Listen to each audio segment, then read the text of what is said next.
chemins battus par les vents, les Svars sont revenus après tant de temps. De leur voyage d'Oïgar, ils ont ramené une statue, un Nidhogg de pierre pris à leurs amis vaincus. Le serpent parle sans un son, il appelle l'âme, le cœur profond. Les Svars s'inclinent, les yeux noyés, leurs pas guidés, leur cœur volé.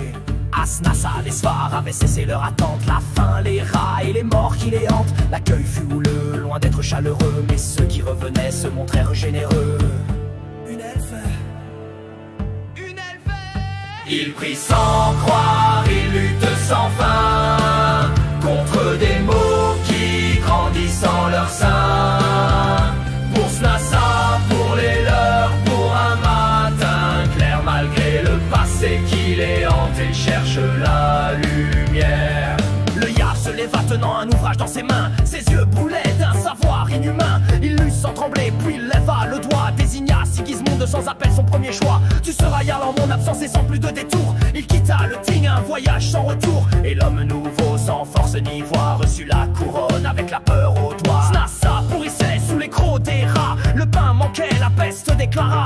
Nidhogg grondait et il répondait, et de Snassa il découvrait les secrets. Une alliance. Une alliance. Il prie sans croire, il lutte sans fin contre des maux qui grandissent en leur sein.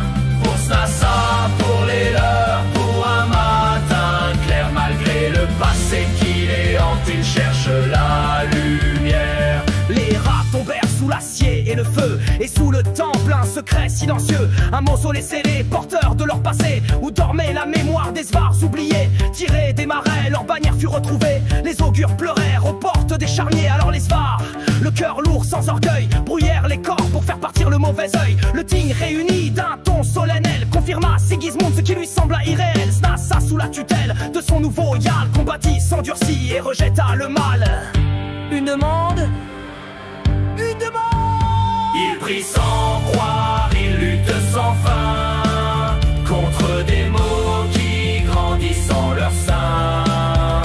Pour Snassa, pour les leurs, pour un matin clair, malgré le passé qui les hante, ils cherchent la lumière. Les envoûtés s'approchèrent, l'âme enchaînée, l'un roula des lieux liés sans volonté. Deux inventeurs créèrent une poudre claire, espérant en vain briser le mal dans la pierre. La cérémonie gronda, les chants s'élevèrent, et le Jarl chuta pour une jupe légère. Il déplaça la bête, quelle infortune, car tout faillit éclater sous la lune. Le prêtre se moqua, sa novice apaidoya, mais la foule voulait des coupables, belle paranoïa. On les jeta au fer, eux qui voulaient servir, et la malédiction peut enfin grandir.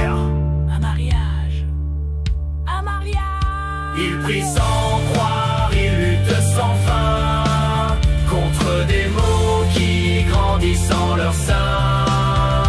Pour Snassa, pour les leurs, pour un matin clair, malgré le passé qui les hante, ils cherchent la lumière. De nombreux signes, un nouveau Jarl élu, des maladies inconnues, un mausolée perdu, des tombes non creusées, des rats par milliers, l'histoire et l'étendard des Svars retrouvés. Une nouvelle alliance formée, celle d'une elfe et d'un humain fiancé. Il prie sans croire, il lutte sans fin contre des maux qui grandissent en leur sein.